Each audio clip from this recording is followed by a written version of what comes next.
Microsoft and Sony partnership? Not what you would expect.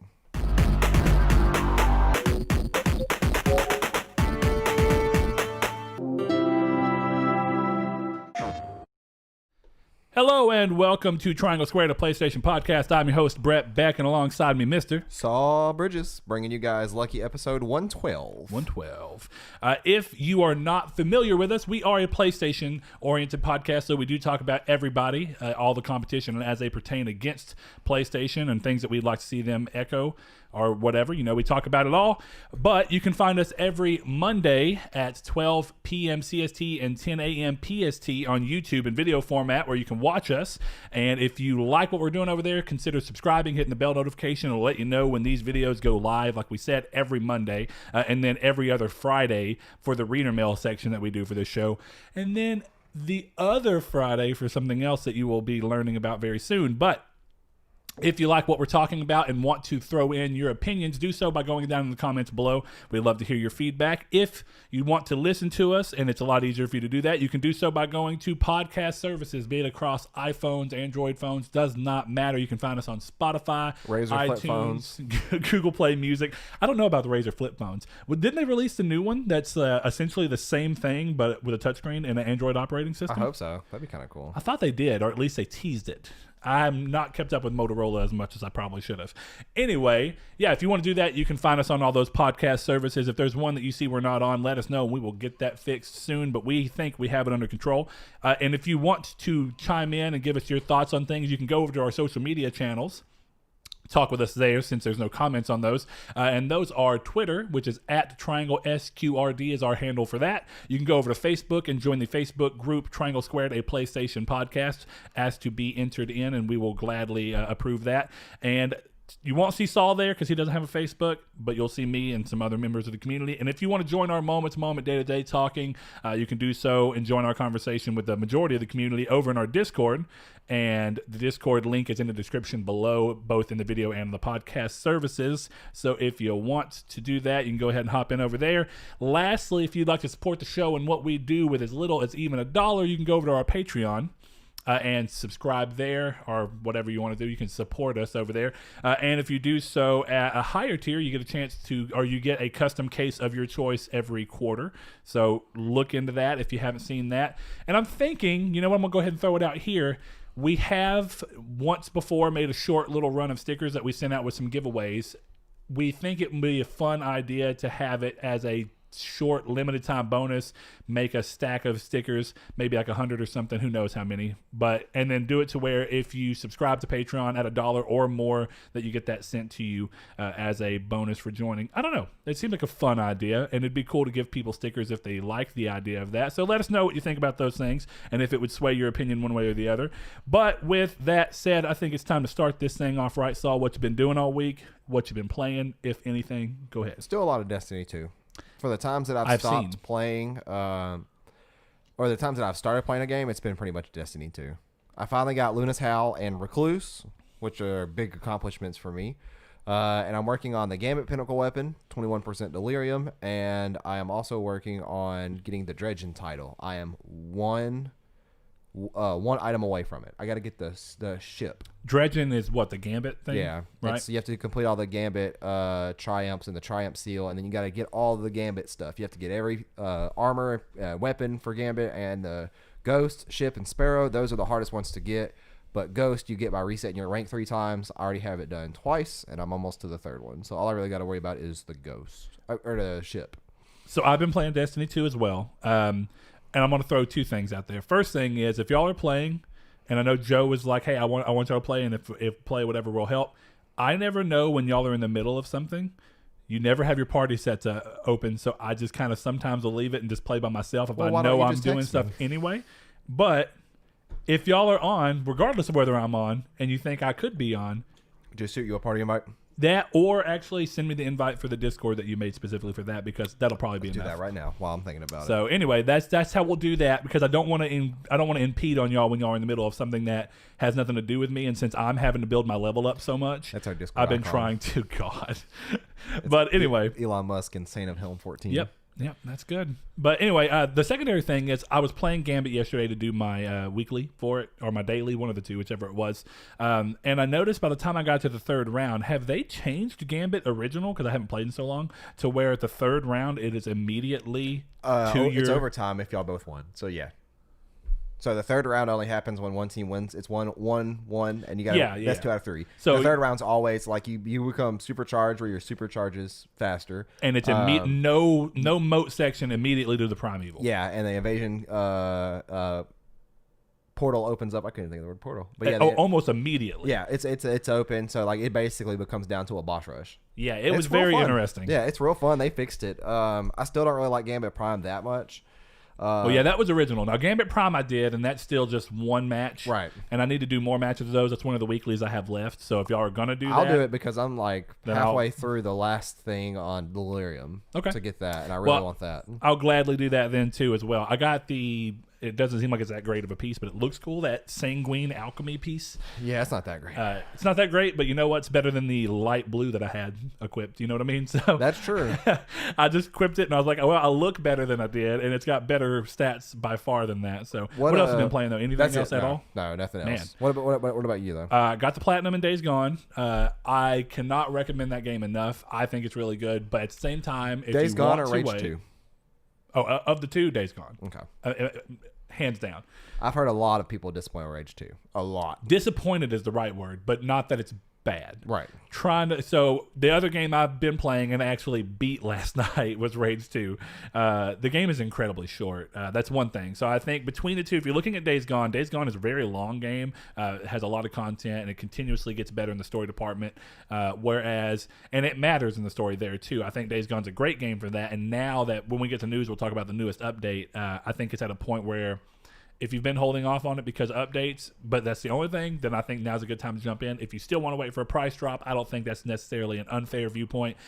Moving on to Rage 2, though, Rage 2 is a game that is incredibly fun. It's got weighty combat, feels a lot like Doom and kind of mixed in with Killzone a little bit. That weighty sense of movement and the gun and everything snaps and the way that you feel when you're moving, I love. But also, this is one of the biggest reasons. If you have a Pro, I think the biggest thing that makes the game feel so amazing is that on the Pro and the Xbox One X, both, it runs at 60 frames per second, which is really weird for an open world game.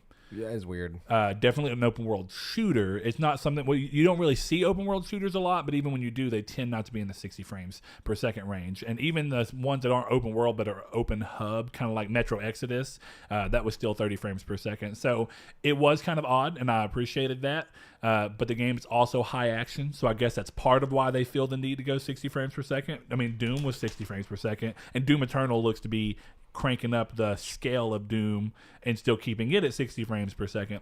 But I think other than that, the gunplay is incredibly fun. It feels like I said those two games, but it's also got its own decided bit of uniqueness where it's like you have powers. One of them can be like you jump out, you activate it and you'll jump in the air and then slam your fist on the ground and it throws enemies up in the air.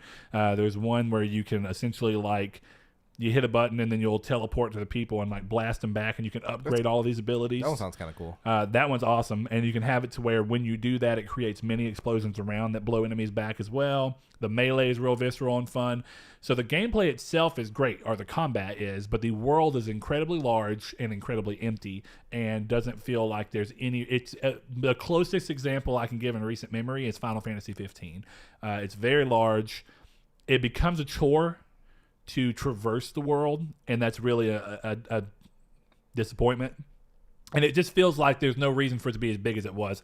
I would have taken the game at half of the size with the same amount of content, which I know to an extent makes it weird because it's like everything will be a little closer, but it makes the moment-to-moment gameplay more rewarding. And that's just a shame. And, Bethesda's been on like a losing streak lately. And it seems that the disappointment of this game is almost to become expected. What's interesting is that I think outside of that element of the game, the story is okay. It's not anything amazing. It's fine. But I actually think if you really look at it, I don't consider it really a loss as much as it's just not capitalizing as much as it could have been. Right. If that makes sense. Yeah, the game is relatively bug-free. I mean, it really isn't any major bugs. Actually really surprising. The game runs really well and doesn't really have, at least on Pro, doesn't have any notable frame drops or anything like that. So it's a pretty stable game. It looks pretty good. The character models are ugly, but that's kind of par for the course again in those types of games, so I don't care. Right. It's gonna be an interesting E3. Like I think that Sunday, because it's Microsoft at like 4 or whatever, it's normal time, and then they have Bethesda at like 7 or 8 for us. I'm really kind of interested in Bethesda's just to hear, because Todd Howard's gonna make jokes about it. Yeah. And I'm curious about like what they're gonna say in response to this past year, because they did some pretty crappy things in relation to 76, like leaking information by accident, and then the whole bag scandal. Stuff that exists completely outside of the game. Yeah. On top of the fact that the game was not that good. Yeah. Or, I can't say that now because I know a couple people who have visited back. Donovan, one of our friends and listeners, also, he talked about he went back to it recently and it was a lot better.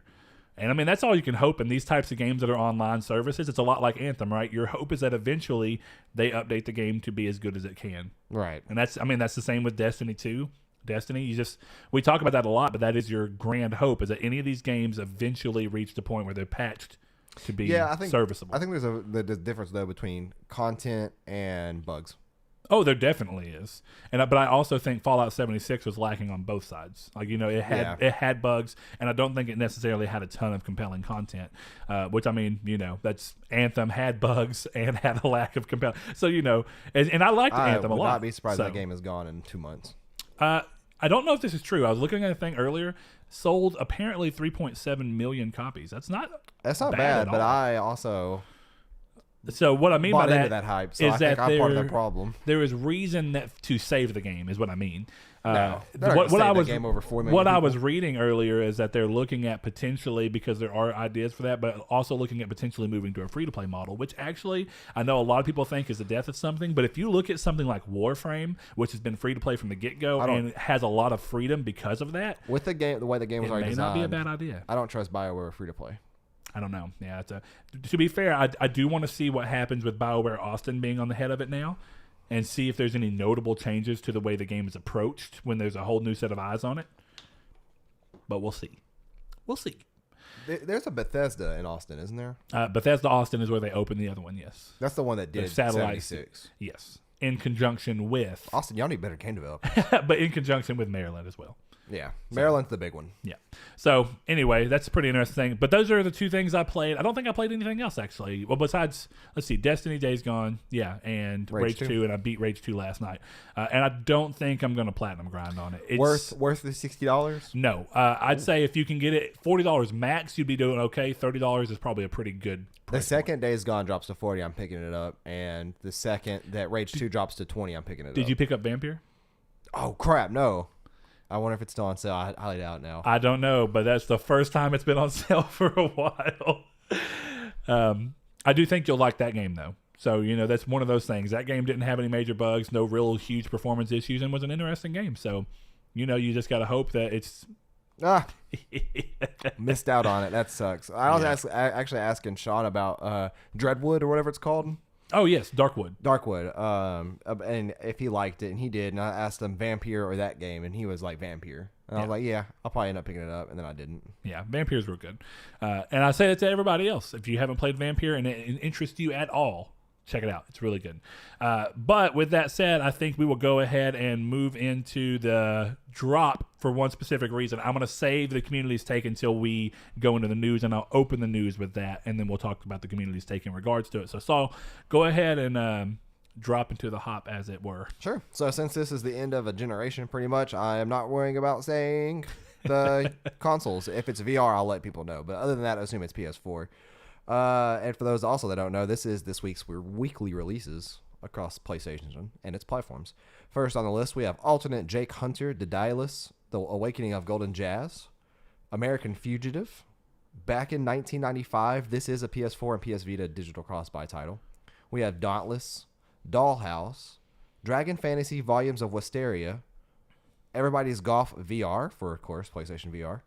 Killing Floor double feature. This is a combo pack for PS4 and PSVR. We have The Last Door Complete Edition for PS4. There I go again saying PS4. Observation. Skelly Celeste.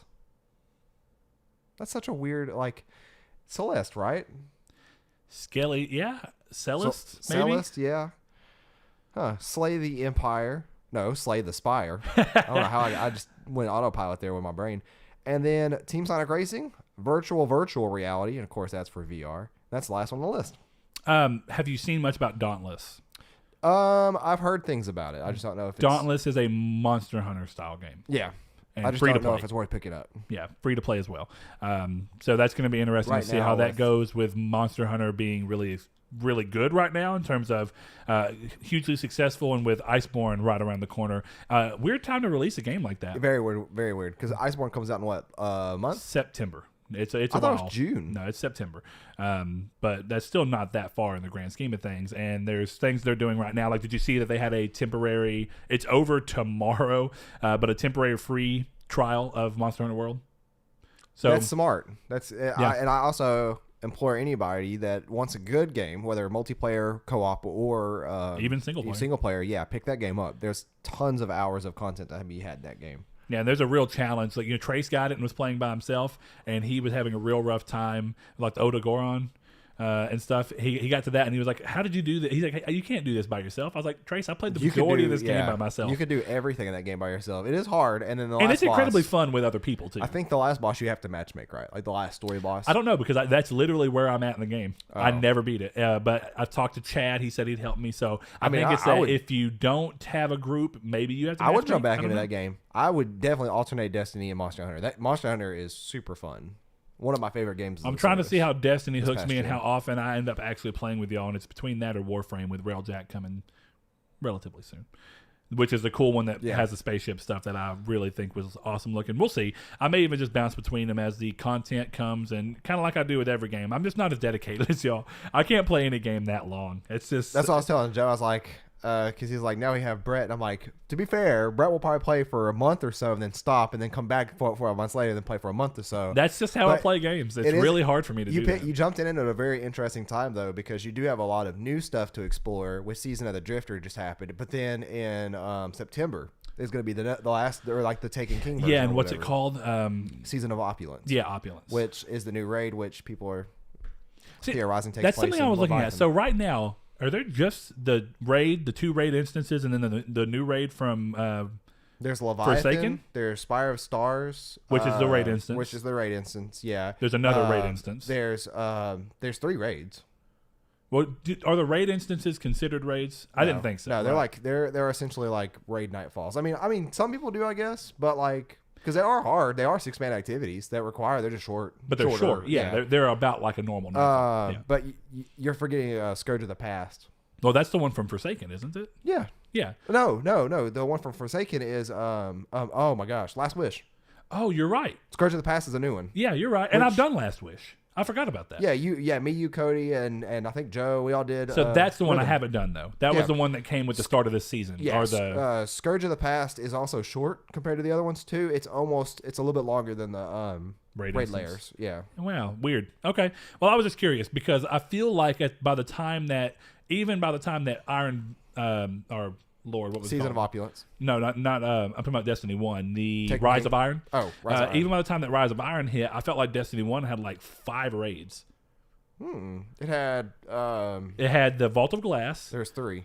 Knight's Fall or whatever it was called. King's Fall. That's sorry. Taken King. Yep. Then it had what's it called? Actually, you know what? I think Crota's Inn. Yeah, Crota's Inn. I think I'm actually confusing some of the strikes they had. Probably so. That's what it is. Yeah, there's only 3 raids. Yeah, because there's a Shield Brothers, which is a strike. We're about to get the 4th raid in Destiny 2. The Shield Brothers, that's one of the best strikes they've ever made. That strike is awesome. They need to bring back strikes from Destiny 1. Yeah. Like, man, there's some good strikes in Destiny 1. Like I've been saying, it leads to the point where now Destiny technically can come out as Destiny. We know that ain't going to happen. It's not going to happen. I really don't think so. But I'm willing to be surprised. So surprise me, Bungie. You're not under the whim of Activision anymore. They just nerfed a lot of things, too, so... Yeah, I heard. We'll see. I'll play again with y'all tonight if you plan on playing tonight. Yeah, it'll be a little bit later than normal. Actually, I might not even watch the last episode of Game of Thrones. Okay. Well, either way, if you get on, text me if I'm not already on, because I might get on to do. But it's really boring playing Gambit Prime by yourself. Like, it's okay for a match, then I'm kind of like, I don't want to do that by myself again, because my team was stupid. See, I played Gambit today, like 2 rounds by myself, when we won, and I was having fun. I'm just trying at this point grinding stuff out to get I got you. To get titles and well, now that I don't have Rage pinnacles. 2 to contend with, I can kind of do whatever. I'm probably going to trade Rage 2 towards Plague Tale, and then what will happen there is I can play Plague Tale, which has nothing at all like Destiny, so I won't have to worry about. I've been playing Rage 2 and then going into Destiny and been super confused because all the buttons are different. Yeah, and they play incredibly different. I'm gonna warn you, if you play tonight, we're probably gonna play a lot of Gambit. That's fine. Okay. Since I need to do Gambit Prime, I'm okay with that. So yeah, we'll do that. I'm gonna get them stretched real quick while we go into community. All right, cool. I will move over into the news, and the first news piece that we will do, and it'd help if I had this stuff up, but the first news piece is in regards to Ubisoft's Skull and Bones. So let me go find that. There we are. Ow. So Ubisoft's take on a pirating game, Skull and Bones, has been revealed to have been delayed again. Due to this, the game will not be at Ubisoft's E3 presser this year, showing, and it is currently set for a release period, quote, after 2019/2020, end quote. Now, just to be fair to that, they were talking in regards to fiscal years, so that means the game would not release. The thing about that is if you're talking about 2020 fiscal year, that technically means all the way through until 2021, because 2020's fiscal year ends in April, right? Or March technically is the last month of it. But I don't know if that's it. But what this leads to is it essentially means there's no release window. And so my wording is very specific, and me and Saul were talking about it right before I posted it, and Saul was kind of like, well, I guess it's not indefinitely, but in a sense it is. We don't even have a date anymore. So last time that they delayed it, they said, well, we're going to delay it into fiscal year 2019-2020, right? Or 2018 to 2019 is what it was. And they said, okay, so it's originally supposed to release in 18. Well, now it's going to release 2019 area, essentially. Now they're saying after, so it's not even having a date. Now, there's two things that could be involved with this. I think this could easily be them trying to not overpromise so that they don't have to actually delay again. If for some reason they feel like there needs to be a slightly longer delay, they don't have to say, oh, we're delaying. They can just say, oh, we never put a release date on it anyway. The second thing could be the game's kind of in trouble. And the thing about it is, despite the fact that when this happened, the official Twitter shared a video that showed some stuff about the game and then said that Ubisoft is as committed to the game as ever. But in my experience here, it's best to keep your expectations low so that A, if the game never resurfaces, you're fine. B, if it resurfaces and it does a little more along the lines of like what The Last Guardian did, then you can know, okay, now it's resurfacing and we're going to be able to have a little bit more hope behind it. But there's also, this reminds me of Final Fantasy 13 Versus, being announced, going away for long periods of time, not being shown again, saying it's going to come out, not happening, getting pushed back, and then just constantly doing these things. So, now, speaking of Final Fantasy 13 Versus, that was actually the answer to one of our community state questions on Twitter. Exactly. So what we decided to go with for it, we said, with Ubisoft Skull and Bones delayed indefinitely, what are some other games that were delayed that you were really looking forward to before the news? Did it affect your hype for the game? I did expect a couple of people to put games that ended up getting canceled or essentially moved over into new games, which is essentially what Final Fantasy 15 is. It is not 13 Versus. It is not. It's not even. There's so many things they changed. Essentially, the only real connection between 13 Versus and 15 is the name of the characters and the character designs themselves. That's about it. Right. So if you want to go ahead and hit the Twitter ones that we got. Sure. Well, Kiki said on Twitter, he said Final Fantasy Versus 13, which then went on to be Final Fantasy 15. And then he said he got hyped after a release date event. When it got delayed, I got over it and went into the game with a whatever attitude. Was disappointed after rolling credits. Iggy was the only one who mattered. At least she made it to credits, Kiki. I did too. I made it to Platinum. The game is not awful, but the biggest thing that it affects is the story is its end. Honestly, the Platinum grind wasn't that bad because I played the game essentially like Kingdom Hearts.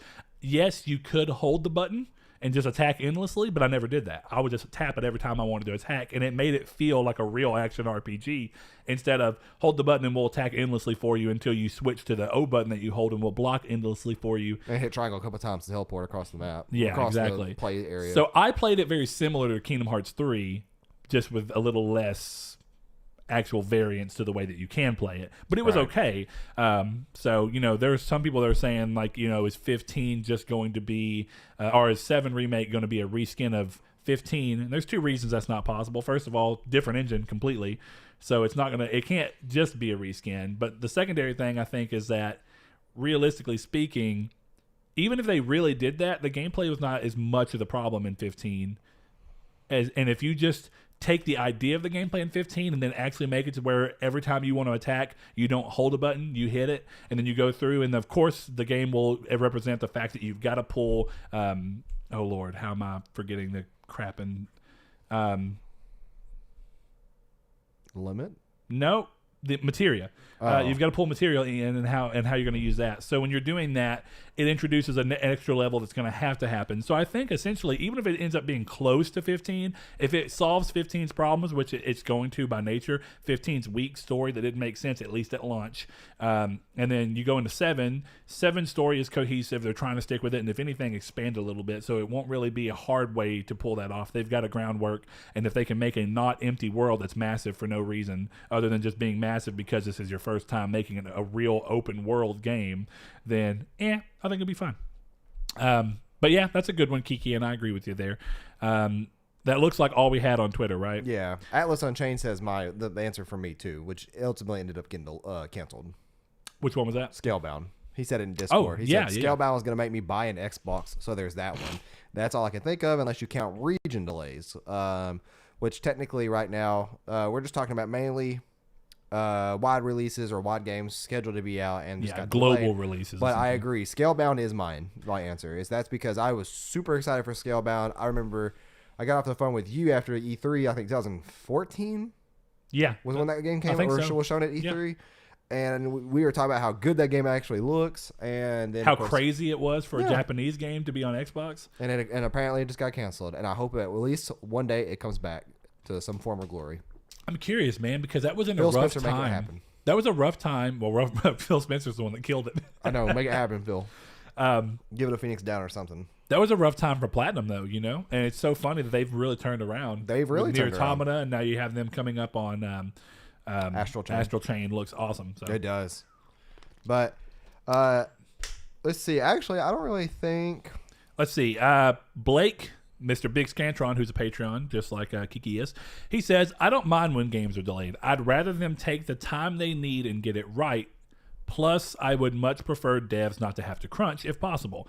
I agree across the board on those, but I think what gets weird on this is that some games get delayed over and over again because they lack any real semblance of being able to pull together. They're a loose idea that whenever they market it, they find a way to make it look cohesive, but behind doors, just like we saw with Anthem. Anthem was marketed as if everything was together and they knew what was going on, and that's why I had a lot of optimism. But we saw when the game came out and then heard from all these reports, the game was just a broken mess of people not knowing exactly what they wanted to do and refusing to look at other things. And that happens a lot. I think that when you look at things like Final Fantasy 13 Versus, that happened because a bunch of developers kept getting pulled off the game and then moved somewhere else and then doing the Final Fantasy 13 thing. 13 had problems in terms of development because of the new engine, so they had to move a lot of team over to that. Then they made that a trilogy. It became a big mess. It kept getting pulled around. Kingdom Hearts still had to go, so the director, Tetsuya Nomura, kept being pulled off. And even if during that game he was having issues directing, it just goes to show it's because the game had no organization. And then I think you look at other games that get indefinitely delayed, and a lot of times it comes from people saying that they just had no real idea of what they wanted to do. Right. And it's like they had a real loose bit and they could show you graphics and kind of pull together a little bit of something that sounded like it made sense, but it never actually came together behind the scenes. And my worry here is that this is a game that the entire premise is, what if we took the Assassin's Creed 4 boat, selling stuff for the pirate aspects of that and the going across the sea, ripped that out, expanded upon it, and then made that its own game. They might be having problems finding what's going to be the main draw to the game? What's going to be the main progression system? Since it doesn't, like in a game like Assassin's Creed, it's just an interstitial between the rest of the gameplay. And there's a story that can be awarded because of that, and it's like a nice pace change. But when your entire game is that, how do you make it compelling? Right. It's hard. Yeah. And it's like, if anything, I wouldn't be surprised if they end up looking at a game that's already released in Sea of Thieves and trying to just be like, if that's the problem. We don't know if that's the problem, but it seems weird that Ubisoft is still behind it, which, I mean, they typically won't announce any kind of IP that they're just going to drop it, because a lot of people hope that the IP will be worth something. But I guess that's the fear, right? Is that a lot of the games, when they get delayed, the worst case scenario does exist somewhere in the back of your mind of like, is it because the game is just not coming together at all? Or is it because it's coming together so well that they want to expand it in some areas and make it an even bigger release? Which of the two is really true? Yeah. And I wouldn't guess that Sea of Thieves would have a whole lot of influence on them because they look like they're the same kind of game, but they're both different in art and design. Yeah. One's trying to be a little more comical and one's trying to be a little more realistic. I'm actually kind of more excited for Skull and Bones than I ever was for Sea of Thieves. Like, that looks like a much better game to me. Yeah, I can see that. The Sea of Thieves is real simple, you know? So I think when you look at that, I guess, you know, a good example of really recent that just kind of goes towards my point, not necessarily that the game is completely not having a direction, but how even sometimes a delay is not what it seems. The idea that a delaying a game is just going to make it better. I mean, we saw Sony delay Days Gone from what was originally kind of talked about as they even came out and said February, if I'm not mistaken. And then they said, well, no, we're going to go to April instead. And their reasoning was to give them further time to polish the game. So in a lot of people's minds, like, oh, well, the game's fine and running really well. And all they're doing is just putting that extra spit shine on it. But then literally people who are playing the review copies of the games have the game crashing on them constantly, the world not loading on them constantly, not even playable until the day one patch that we got, which was 1.03. So, you know, people who were reviewing were playing 1.1 and 1.01, 1.02. That just goes to show how sometimes delays really aren't for the best. Sometimes you actually need to get a game out and just off the ground and go, now we just have to fix what's wrong with it because we're no longer in the ability to mess with change things. Instead, we have what's there and all we can do is just polish what's there, which is what they should have done behind the scenes, but it's okay. Days Gone ended up being a good game, but it's just these things happen. Let's see. Anything else on here? Liam says P5R ain't out till October, but that was in relation to P5R and Atlas Chained. Let's see. Josh Ayers says, and he's a new patron, even though his name isn't blue. Josh, if you're having issues with that, let us know, and we will see if we can fix it for you. That too. We might even just go in and go do it ourselves if we need to. I can go ahead and do that real quick. But anyway, he says delayed for him is Code Vein. Always looked pretty cool, but with a network test coming up, it seems it's getting close to having a date. But more games are canceled than delayed as I look forward to like Scalebound, Gotham by Gaslight and such. And I get what he means. I mean, in these situations, it's essentially... It's unfortunate that Days Gone. I mean, Days Gone. That Code Vein got delayed, but thankfully it looks like it's coming back around, and it may have actually been for the better. Yeah, I'm actually kind of excited for it, even though I didn't get into the beta. I haven't seen an email yet, but it's still, and I'll go into that with the news next since we're kind of at the end of this. But, you know, I think when you're looking at that, the next news piece I'll cover is that because I think it's an interesting way to go about that. But the Code Vein closed network test finally has a date, which we didn't know last time, with the publisher announcing that the test begins on May 30th at 8 p.m. PDT and ends on June 3rd at 12 a.m. PDT. The invite to register, though, is still alive. You know, you can still go ahead and register to be part of it as of the time that we're recording. So you might be able to still get in. I haven't gotten a confirmation email yet either. I may not get one. I don't know, but I am interested in the game. I think it looks really good. So I'm with you, Josh. Unfortunate they got it delayed, but I'm hoping it's to make it a better game, just like Blake said. You know, in those situations, it's good to be hopeful sometimes. But moving on into the rest of these things, next thing I want to talk about is Until Dawn's developer Supermassive Games has teased an announcement or a reveal, one of the two, for their upcoming episodic release, Man of Medan. On Twitter, they shared a post with a short clip that had some little interstitials from the game that ends up with, at the very end saying, quote, something's coming, and it looks like, from what they say, look for an update come Tuesday. That was in relation to that tweet. So if you've been looking forward to that like I have, I think they're a great developer, and I like those types of games, then be looking out for that. We'll probably cover whatever it is next week, but you can also see it very quickly if you want to go check out their Twitter on Tuesday. Let's see. Next thing up, long in development hell sequel. This is another example of what we're talking about with delays. Lords of the Fallen 2 has apparently hit troubles again with the announcement that the developer Defiant Studios, that was announced to be taking over the game last summer, I think it was June, they're no longer working on the game due to what CI Games, that's the Polish company that owns it, claims as poor quality. They were outsourcing the game. CI Games has announced that they plan to finish the game in-house with outsourcing help where needed. So don't expect a game anytime soon, and they did not give any kind of a date. What's interesting about this, Saul, do you remember, you played Lords of the Fallen just like I did. the team that supported CI Games in making that game, and they both co-worked together, was the team behind The Search. Right. Which was, I don't know why I can't remember their name actually right now. It's killing me, but oh well. So that was the team behind that, and then when they moved into the next game, it's like they split off. They went and did The Surge, and then we got Lords of the Fallen 2. But literally, both of those games are announced very similar times, and one of them's already out, and a sequel's coming. Whereas Lords of the Fallen 2 is just still in the either, which sucks. I think of the two games, Lord of the Fallen is definitely more in my style.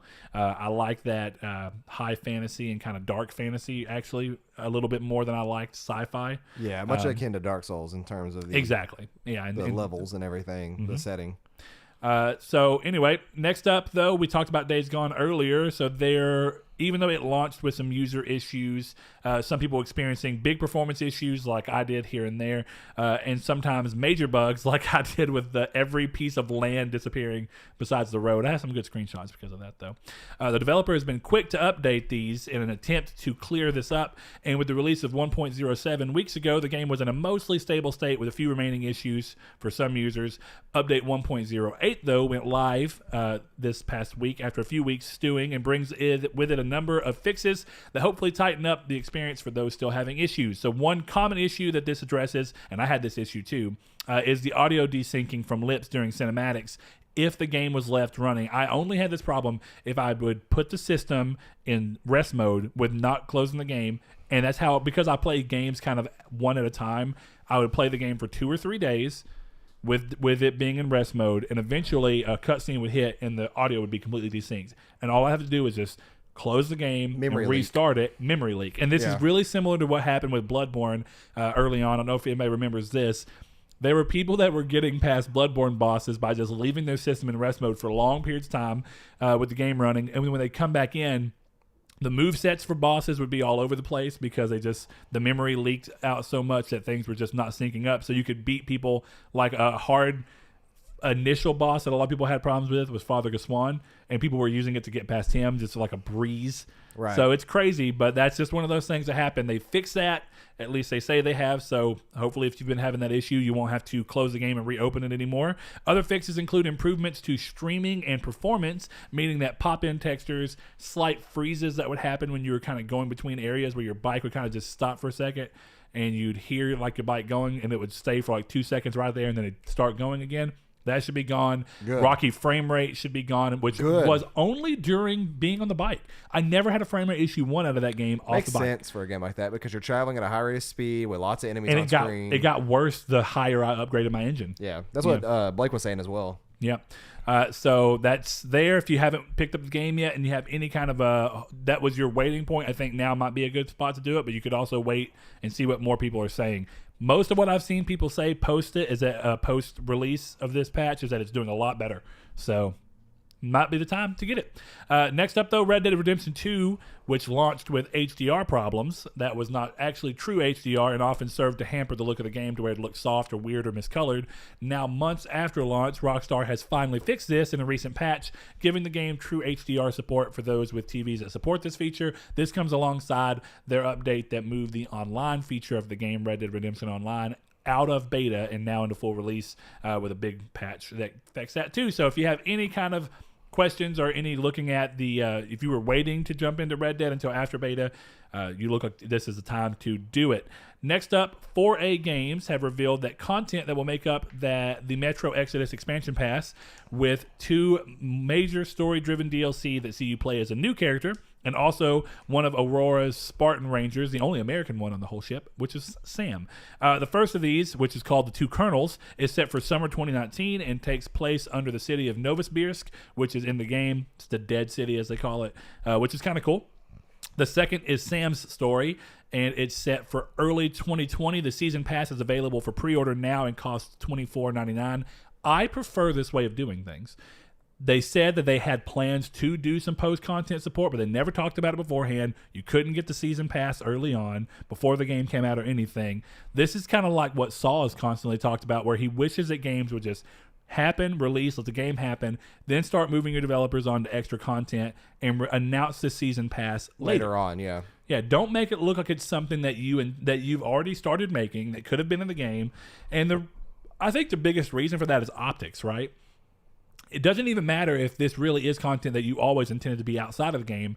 By talking about it and selling the season pass day one, the optics start making it look like this is content that you could have included in the game, but just didn't because there's money behind it. Yeah. Even if that wasn't the way that you originally approached it. And it's different for every developer, too. You could see some of them more honest or suspected more honest than others. I think the other thing is depending on games, right? I think a game like Metro Exodus, you don't need to talk about Season Pass day one. A game like Destiny, where people are like, the whole living and breathing of this game is that it's a service-based game that we're going to get more content, then yeah, go ahead and talk about the Season Pass and what your plans are, and go ahead and sell the Season Pass so that I can know from day one that I'm going to, which, that's just one of those things. The other thing is that we've talked about, the real reason that a lot of companies do that, I don't even think is to necessarily lie to users or act like that's the thing. I really think it's in an attempt to make day one sales higher because you can include the sales of the season pass alongside it. You can say the game sold the exact same amount of copies, but because we sold a season pass too that half the people who bought the game bought,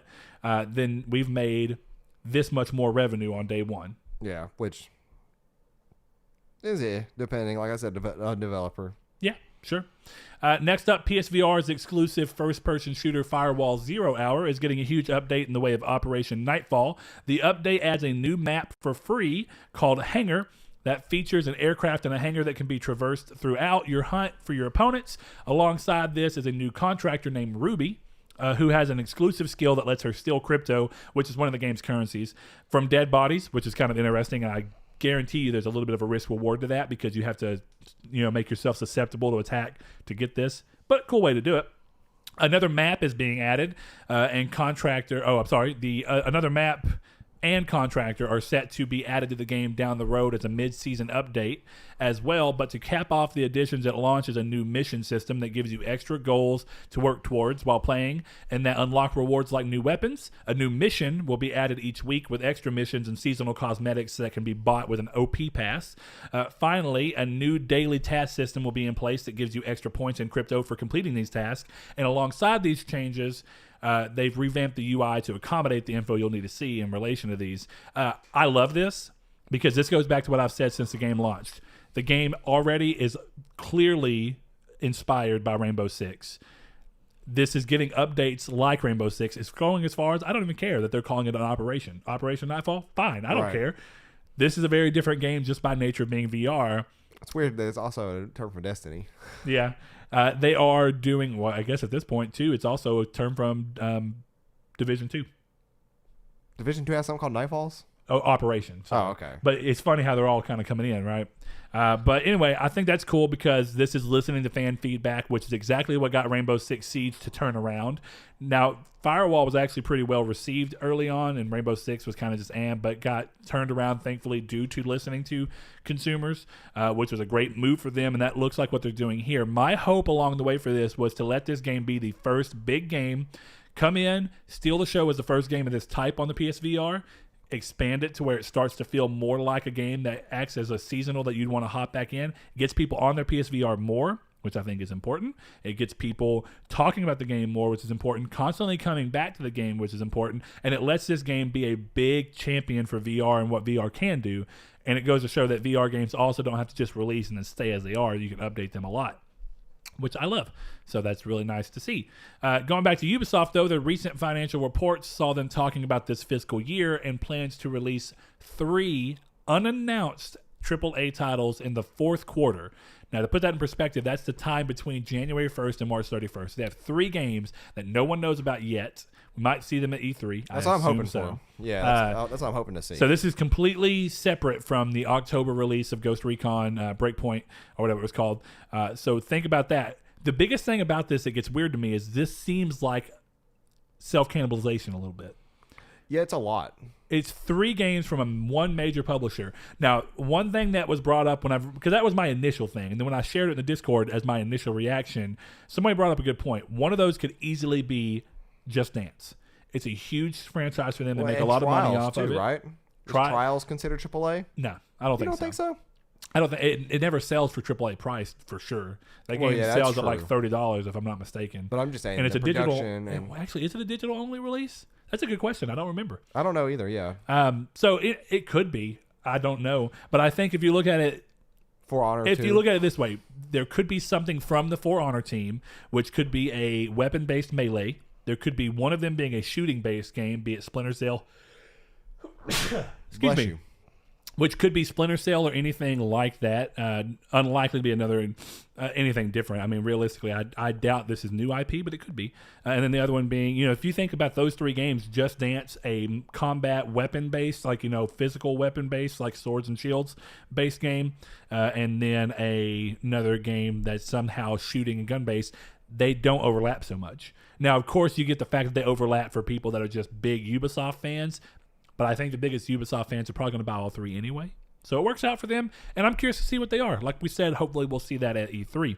The Division 2, though, while we're talking about Ubisoft, got a major update with patch 1.07, adding the first 8-player raid to the game called Operation Dark Hours, added classified assignments for owners of the Year 1 Pass, and a new apparel event that introduces new outfits, masks, emotes, and weapon skins. All of this is on top of changes to the commendation system, crafting systems, as well as reworking gear values and improvements to the loot system and more. Pretty much all the things that people were wanting to see from Anthem that hasn't happened yet. But that's just a shame. Next up, though, and this one's pretty awesome, game that me and Saul both loved, and it was our game of the year for 2017, Nier Automata passes 4 million units sold, and we learn in Square Enix's financial results, this is where this was talked about, Square claims that they plan to invest aggressively in new IP to enrich its portfolio, which to me is surprising after Left Alive, which was their new mech-based game that was part of the Front Mission series, or kind of like a spin-off of the Front Mission series. That game really seemed to flop, but they've still been supporting it, so good on them. Maybe they're hoping it'll kind of turn around. But I think that Nier Automata sells as a sequel to a niche IP, a super small game that did not sell very well, did not review very well. It's probably what's steering them in this direction. It's right? impressive. It really is. And the biggest thing is, like we already talked about, right? I think it was it Reader Mail or was it last episode that we were talking about? We hope that Square this E3 has some new IP because right now episode. We know the Final Fantasy VII is going to be there, and it was probably speaking of last episode, we're sorry, guys. Oh yeah. Audio problems happened, and there's nothing we can do to fix it, and that's just a poor. Thankfully, the majority of the episode's fine, so we chose to leave it up. Yeah. Just to if you wanted to listen to the 56 minutes that didn't have the issues, you got that. We're sorry that the main topic kind of got cut out. Nothing we can do about it, but we're just going to have to keep trucking on. We know what the issue is, and we should have it to where it's not going to give us issues anymore. We've learned by looking heavily into it. Fingers crossed. Yeah, so fingers crossed. We have so much going on at play when we do these. There's mic cables, our mixer box, whatever it's called. Yeah, then you got the computer. You got all the USB, all the HDMI cables and stuff we have to use. OBS as a program in general. OBS as a program in general on top of Windows. So, so many things can go wrong, and when they do, it's really, really hard to narrow down what the issue is. Properly, so we can get it fixed. But we think we got it. But anyway, we think it's good. We talked about that, and I think that we both agree that at this point, Final Fantasy's come back. We know that Final Fantasy is going to be there. It's been too recent that Dragon Quest has hit. There's other old IP they could definitely tap back into, but I doubt I see them tapping back into. I don't think we see a new. God, what is the name of that series? Why am I skipping? What does it play like? Come on now. Chrono game. Chrono Trigger, Chrono Cross. We won't see a new Chrono game, I doubt. I hope. I hope so too, to actually be fair. And there's a ton of things. We talked about Parasite Eve could come back. There's a ton of new things that could come out. But I also think that what we talked about, and I know it got cut off, I'm about 90% sure, was specifically how with Detroit Become Human, Quantic Dream did their situation to where it was started as just a little tech demo called Kara, and then people liked that so much and gave so much feedback that once they were done with Beyond, they decided to go ahead and say, you know what, people like that, let's explore turning this into a full game. And there's a lot of cool tech demos that they've done, like Agni's Philosophy, and I can't remember what it was called, but it was one that they did last year, which had like some mannequin looking robot things and a crazy looking world, and look cool. I mean, to me, I just think, why not look and dive into these and say, what can we come out with these? What could happen with this? What gameplay ideas could come from what we showed? How can we turn that into cool mechanics? What story can we set up with some of these characters? I think it's cool to see that, but the bigger reason I hope that is because, this year I hope is when we actually get a release date at some point for Lost Soul Aside, which is essentially like Devil May Cry and Final Fantasy kind of just slapped together. Maybe even saying Nier Automata, because it's very fast action-based combat alongside very Final Fantasy-looking character models, world, and the way that they're approaching the story looks smooth. I would even be cool if they did the meme that everybody said about Skyrim is like, there's not going to be an Elder Scrolls 5. Elder Scrolls 5. I don't know why I thought we were on 6 already. Are we? We on are. 6? Yeah, you're right. Elder Scrolls 5 was 5 Skyrim. Yeah, I guess because the way I was talking about Skyrim is it threw me off. But yeah, there's not going to be Elder Scrolls 6. It's just going to be Elder Scrolls Skyrim 2, because everybody was obsessed with Skyrim. And I wouldn't mind if there was a Nier Automata 2. Automata 2 instead of a trilogy. Well, and the thing is, Nier Automata and the original Nier are so broken up apart from each other that it's not a trilogy anyway. Yeah. It's just 3 games in the same series at that point. Right. Like they technically take place in the same world, and there's some crossover and some cool Easter eggs. But technically, what is that other series called? Drakengard. Included in the same. Yeah, it's all world. weird because Drakengard 1, 2, and 3 are not direct sequels to each other. They just exist in the same universe. Nier is a spin-off of the Drakengard 1 ending that happens based off of like a time. Well, if this was true, then this happens, and this is this story. And that's what Nier Automata goes down, is still in that timeline, but way away and separate from everything else. So it's kind of interesting. Yeah. It's like they could do it. They could make a sequel to Automata and include the same characters. Right. Or they could go, well, everybody liked Nier, so we're just going to either remake the original Nier, or we're going to go with a new Nier. I mean, it's possible, and I'm actually curious. I really want to see new Nier at E3 remake this year. Original. But I don't care if it's new or a remake of the original with Platinum behind it. We'll see. You know what? Who's the publisher behind? Because Platinum said they're moving to publishing their own games, but is that true for Astral Chain? I don't know, actually. And does that mean that Platinum wouldn't want to work on a sequel to Automata? That's the bigger thing. That's a good question. Let's see. Oh, it's just Nintendo. Okay, that's why it's exclusive. That makes more sense. Yeah. Man, that game looks so good. It does look so good. I want to make sure that I'm not confusing. So Platinum Games has self-published 2 healthy-sized games. So yeah, they are moving towards self-publishing its games so they can make sequels whenever it decides it wants to. I don't think that necessarily means they would not go back to a game they really enjoyed working on. The whole reason they even made Automata, and the whole reason that happened, is that Cavia, the original Nier developer, shut down, didn't exist anymore. They were huge fans of the original Nier game and wanted to work on it, so they got together with the original Nier director, Yoko Taro, and came through, and then they kind of just mixed with them. Cool thing. I think considering how much they enjoyed Nier and how well Nier Automata has done and how well it's done in bringing them back to a point of people trusting their work again, because Platinum were in kind of a weird slouch for a little bit. I don't think it's impossible that they'd work on another Nier game for Square. I would hope so. We'll see. What if they came out with a Nier and Nintendo exclusive? How weird would that be? That would be very weird. Surprised we haven't seen Automata on Switch yet. Yeah, I don't know, man. With that game, with one of the big cruxes of that game being running at 60 frames per second. Yeah, I guess that should be hard. I don't know how they would pull that off on Switch necessarily without a lot of reworking.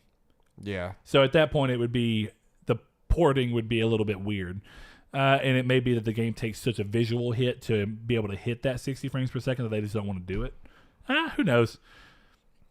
We'll see. Maybe the next Nier will come out on all 3. Maybe we'll see some at E3. Honestly, at this point, I wouldn't be surprised if the next Nier is not. I'd be surprised if it was an exclusive for one console, like Nier Automata was to begin with. It was a PS4 console exclusive. It would be really weird to see them do that again. Considering the game is sold so well at this point, even though I'm sure the majority of the sales are still on PS4, I would not be surprised to see the next Nier be a multi-platform release from the get-go.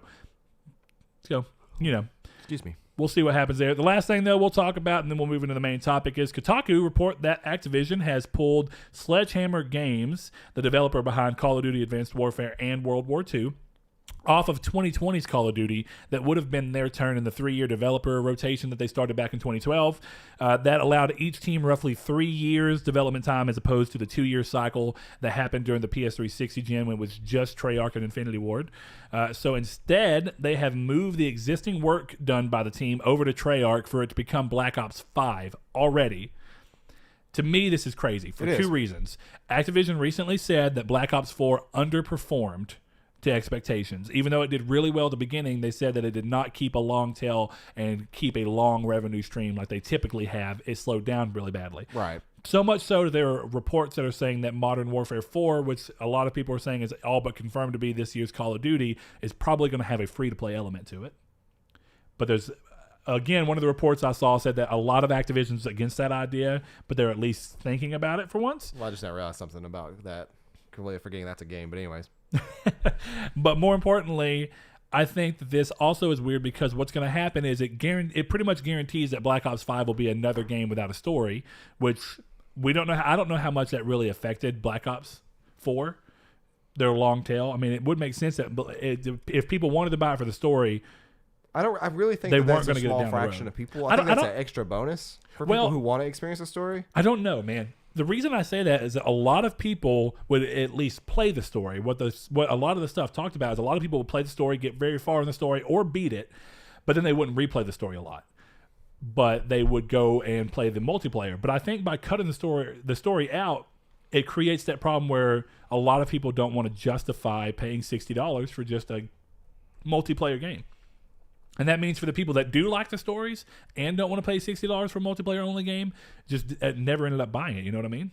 I'm curious if we could look at the percentage of people who earned the completion trophy for Black Ops 3. Yeah, and see if that could kind of give us an idea. Yeah, complete campaign. Hold on. And that'll never be completely perfect because people like Corey, back when he didn't have internet, their trophies would never sync.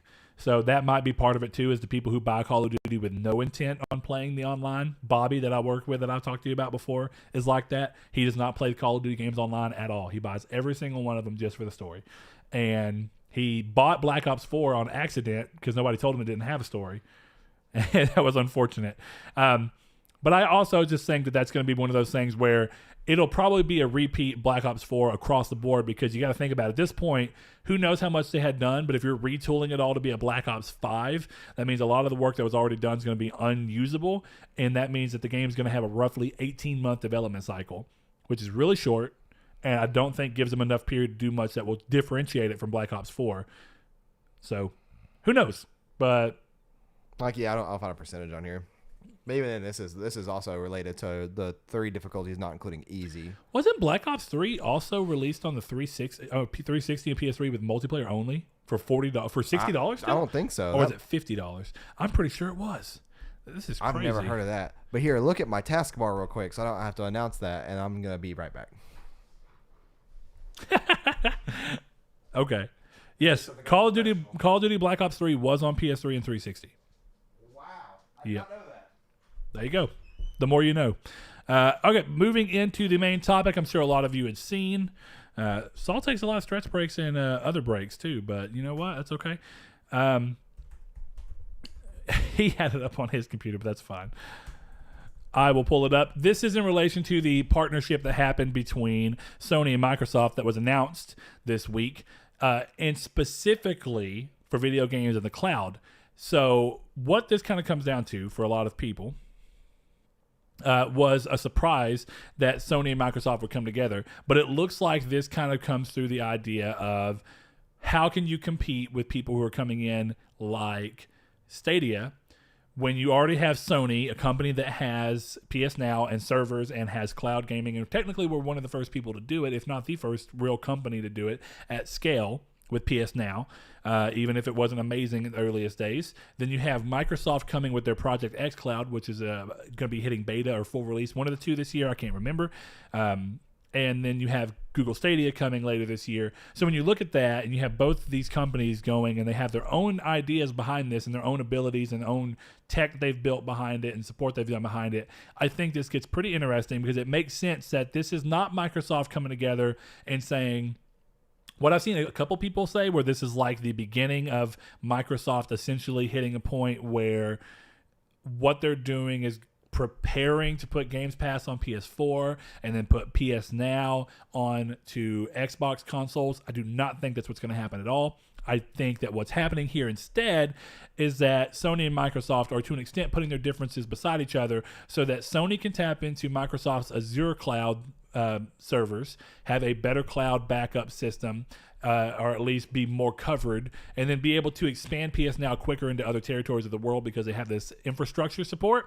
And I think the other side is that Sony has some technology that they've already worked on because they've been doing cloud streaming for this long, that they can tie in and kind of give some of their information and their existing tech to Microsoft to work together and kind of vibe to make something moving forward that makes PS Now a stronger system that's a little bit quicker, maybe a little bit more serviceable to newer parts of the world, lets them expand quicker. Maybe this helps Microsoft get their Project XCloud off of the ground even quicker than they otherwise would have. And I think the benefit of that is that they're both essentially sharing technology with each other. Now, that's not necessarily a guaranteed thing. We don't know enough about this. We can kind of go into it. There's an article that right now I just clicked on the Verges, but they talked about it. The two companies will explore joint development of future cloud solutions in Microsoft Azure to support their respective game and content streaming services. So that's both companies tapping into Azure like we talked about. Sony's existing game and content streaming services will also be powered by Microsoft Azure in the future. So like I said, we know that much is true. And that's what it seemed like from the get-go. Sony bolstering their things by adding either servers that Microsoft Azure have alongside their Gaikai servers that they acquired back when they acquired Gaikai back in 2012 or whatever it was. That was a good while ago. Good while ago. Maybe it was 2011. I think it was 2012. Well, you know what? I don't know. It must have been before Vita because they had the Gaikai guy on stage with Vita, I'm pretty sure, when they built that streaming tech. So who knows? Probably 2011 then. But with that said, Sony also, I think, what I was getting at is that, what this is, I know some people are saying this is laying the groundwork for Microsoft to move Games Pass onto PS4 soon, and then for Sony to move PS Now as a platform onto Microsoft's consoles. I don't think that's what's happening here. No, that's not what's happening. Basically, they're going to be using Azure's. I mean, we don't know for sure. Well, yeah, that's not the background. As of right now, I don't believe that's what's happening. What I do think is happening is that they're going to be using Azure's service to help supplement PS Now because that is a much powerful service compared to PS Now. Yeah, and I brought up that it gives them the ability to expand into new countries way quicker. It does, yeah. And Microsoft, it's just a fact that people that may not want to agree with, but that is the fact that Microsoft has better infrastructure for this kind of thing due to the nature of the company they are. And for Sony, Sony showing this kind of just probability of working with this company willingness of this company is just, that's good, and that's a step in what I believe is the right direction because it is not the cross-play that people want. It's not the cross-saves that people want, but it's heading into a direction that could very well lead that. And I do think that what we've said a million times on the show before, and I've said in Discord, is the childhood dream of having all the systems come and work together and you're getting the best possible gaming experience. Too many people focus on console wars and they get caught up and they won't criticize their favorite company.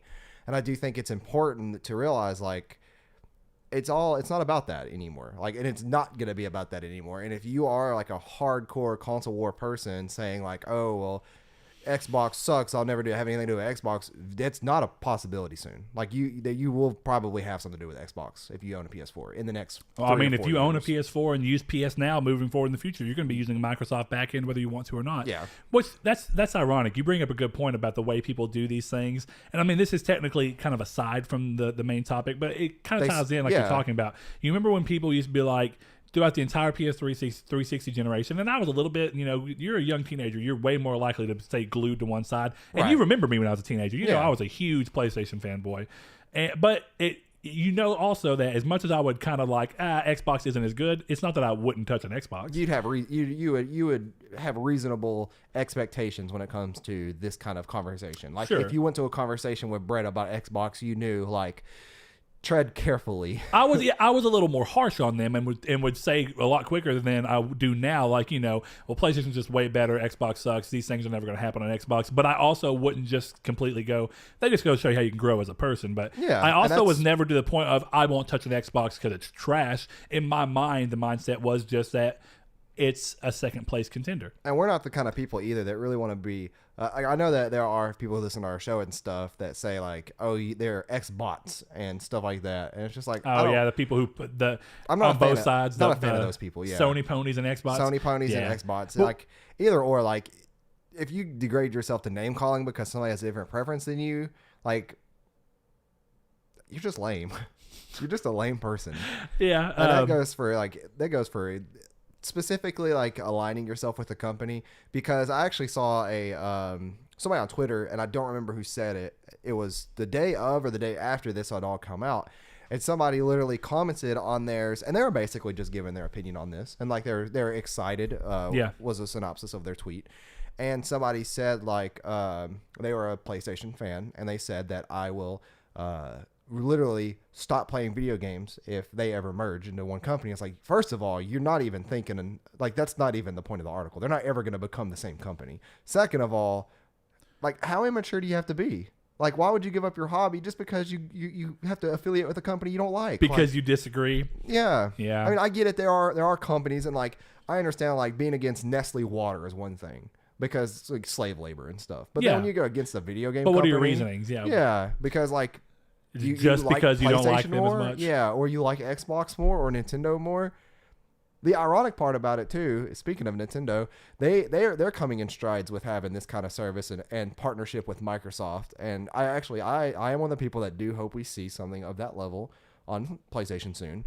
And I do hope, kind of going back to the childhood dream I was talking about, is that what we've always wanted, and that's where they're all working together. And essentially, Microsoft has proved themselves to be a better service than a console manufacturer. So then they would be a service to have on your PS5 and your Nintendo Switch and your gaming PC and even your Xbox, because people still prefer the UI and the game and the game controller and everything else. So they're still going to be making Xboxes and stuff. But I do see them becoming more and more of a service, and a really good service at that to have. And what I'm really curious about is in the next 5 years, where will we be with probably the PS5 Pro or the next iteration of PS5 coming out? Do you think we're going to get a Pro? I do, yeah. Okay. I'm just curious. Technology is moving so fast that I think that mid-console implementations are always going to have to happen at this point.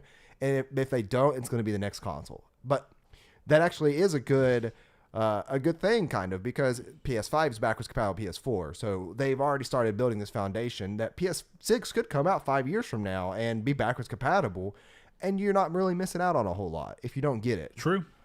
Instead of like what we've had with these really elongated 10-year console cycles. This one's not really as elongated, even if the console ends up coming out in 2020. Well, actually, if it comes out in 2020, that's 7 years. Or 7 years, yeah, 2013. Essentially, but when you think about it, and it was late 2013, so it's not truly going to be. Right. It depends on when it comes out in 2020, to be fair. Yeah. But at that point, it still comes to the idea, if it comes out in November 2020, then that was a 7-year console cycle, which is essentially what the PS3 was. It's just that the 360 was an 8-year console cycle, which was even more weird because it came out a year in advance. But if you had more to say, I want to go. A year prior. Oh, a year in advance. Okay, a year in advance of the PS3. Yes. I don't know why I thought like you meant a year advance of the PS3. Yeah, I got you. But yeah, it's just, and that's one of those things that is always fun with this kind of stuff going on, is that like you get to theorize what's going to happen, and you get like not your hopes up, but you get ideas in your mind of what you would like to happen versus what we'll see. And I think it opens the floor for a good conversation about this. Especially from everybody who enjoys games like Xbox and Nintendo and PC. And it's going to come up to a point, and there are still going to be people who are going to make fun of people for owning a PS5 versus a Xbox One XX or whatever they're going to call it. Oh, yeah. No. Fanboyism in any hobby at all will always exist. It'll always be there. And it's just one of those things that's interesting, too, because the nature of this kind of article and this news brings fanboys everywhere. Like you get to see everybody and all their sides come out when this stuff like this happens. And it's kind of similar to like Nintendo Switch. It's like you always hear people saying like, I've heard more people beg for this game for Switch than you actually see people begging for games. Yeah, where it becomes anecdotal. Yeah, and it's kind of like that in this situation too, where you're going to see more people complaining about PS5 people talking bad about Microsoft and stuff, when in reality it just revolves around what circle you're in and like who you see, because it's different for every person. But I'm one to be really excited for this. If this proves to work well and helps their streaming service out and improves it and it makes it near flawless and worth the money, I would invest into it. Yeah. Right now, it's one of those things that's like I'm iffy about anyways, especially game streaming. But like I said, in the next 5 years, it's hard to kind of determine where we're going with this and what it will be. Well, and the bigger thing is that this is almost like a putting your differences aside to realize that it's for the greater good. While it's unlikely, putting your differences aside on something that really, I don't feel like what they're doing right now and where they're collaborating is necessarily going to be a huge business crossover for them. I think they realize that for the most part, I think a lot of people are going to stay on true consoles for the time being. Right. But this is the idea of, well, let's just say like you're talking about in the 5 years from the future, let's say Google Stadia comes out this year and it works fantastically and people really start moving over to that. Well, if Microsoft and Sony don't both have their streaming services as good as they possibly can have them by benefiting from each other's technology, then all that stands to happen is they might get pushed out of the market completely. So Google Stadia, and this is really interesting, and we actually got a really good reader mail question about Google Stadia and the future having to take on Xbox and Microsoft now jumping into the game together, is that technically from the onstage demo we saw at the Stadia release, we already know that PS Now and these kind of services run better than that does currently, right? From what we saw, I think so. Yeah. And but that's also the biggest thing is that PS Now is also a full release product, where Google Stadia is technically not. But I also think that if they weren't going to be able to show it at its absolute best, maybe they shouldn't have shown it yet. Yeah, and that goes for every single thing ever in any industry. Do not show something if you know that it does not already be shown. And they're going to do it regardless because it's going to bring in investors and it's going to get people hyped up for the product and it's going to sell pre-orders. And unfortunately, that's just the way it works. Like you're talking about, the Stadia event was a lot of people hyped off of the words that were given, not necessarily everything that was shown, because what was shown was kind of rocky. It was not kind of rocky. It was very rocky. There's some good breakdowns on how bad the input lag was.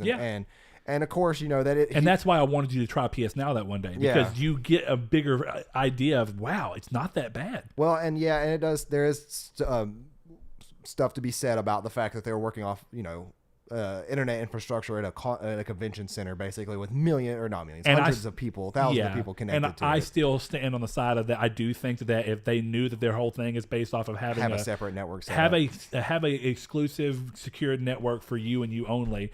But I think one of the things that you weren't in here for, that I think is interesting, I'm just curious as to what you think about this, is that as much as you've already brought up the fact that this is Sony leaning on where Microsoft can benefit them, specifically with the Azure cloud servers, the opposite side I brought up is that Sony has also already been doing this for years now, since 2013 with PlayStation Now. They were technically the first company, I'm pretty sure, at all to do cloud gaming.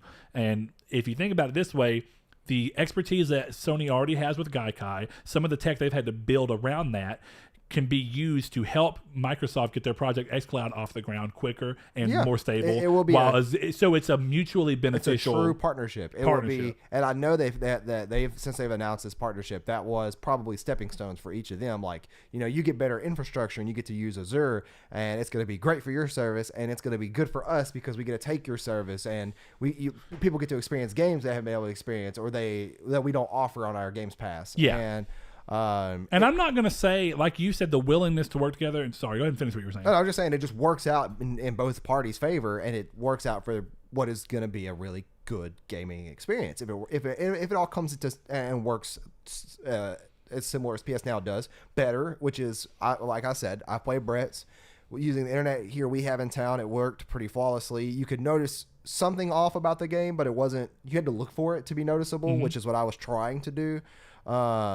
But if I was just playing and I got used to it, it wouldn't be an issue. But this comes down to being, like I've said minutes ago, was the greater good, is that we're going to have a really, really, really interesting and fun generation ahead of us, because we're going to be able to play games that you wouldn't be able to typically play if this kind of goes in the way, in the mindset that we're going now with this partnership. And I think I'm just excited for it. Yeah. And where I was saying a second ago, whenever I interrupted you, sorry. But the idea that somewhere down the line, like I say, the people who are looking at this and saying this is and it's not that it's impossible, but a lot of people look at this and be like, oh, this is right here. This is the groundwork that we need to very soon. Games Pass will be on PlayStation and PS Now will be on Xbox. I'm not saying, I don't think that that's exactly what this is, but I think with what you're talking about in terms of the fact that this is the beginning of their willingness to work together. The speculation of the future is what it is. Is that it's not impossible that I think it's more possible. Not because I think, not because I am more of a Sony fan, but I think it's more possible that Games Pass ends up on PlayStation sooner than PS Now ends up on Xbox consoles. It's not impossible either way. I could see that. Because PS Now is on computer. Somewhat. So it's not saying that Sony won't let it go to another platform. Yeah. But I also think that the reason Sony lets it go to computer is that all they stand to gain is get people to play some of their exclusives that are older. Go, man, that game is kind of awesome. What am I missing out on exclusive-wise that I could be playing day one on PlayStation 4 right now if I went and bought a PlayStation? Or 5 or whatever, And it's like, maybe I should buy a PlayStation 5 day one alongside my computer. That way, and I think that they're using PS Now on computer more as a segue to pull people who have otherwise been, some of the people who play computer who close themselves off to, well, I'm just playing on computer. Then they go, well, PS Now exists. I guess I'll check out The Last of Us because I can play it on my computer. And then they do it and they go, man, that was kind of awesome. The Last of Us 2 is coming out. I think I actually might buy a PS4 so I can play Last of Us 2 day one. Yeah, and it works out well for everybody involved. I think that, of course, one company is going to have it better than the other, depending on how it's done. And this is, like I said, all speculation. Yeah. So it's just something interesting to talk about, and I really want to hear what everybody has to say, because there could be so many possibilities with this without getting your expectations too far ahead of yourself. That's true. Because it's not going to happen like what we think in our minds and what your first thought is when you hear this kind of article pop up that they're working together, because it's what you may want to happen. It's what I want to happen. But it's also just interesting to think about because there's multiple possibilities that could happen, and they're all pretty good. Like they all work well with each other. So exactly. And if you look at right now, like where Microsoft is and where Sony is in terms of what they've announced so far going into the next generation, it looks like Microsoft's going to lean heavier on being a service and cloud gaming and kind of combine both of those things and get them going off the ground, and then also have a powerful console. Whereas Sony's going, we want to be an entirely traditional console. We're still not talking about anything all digital. We're always going to have, at least with the PS5 from the get-go, we're going to go out of the door with a physical media drive, where Microsoft's already saying this generation, we're okay with the idea of releasing a completely all digital Xbox One. And we already see the differences there. And I think if you look at how those are going, you see that the trajectory for one company, Microsoft in this case, is like what we've said all along.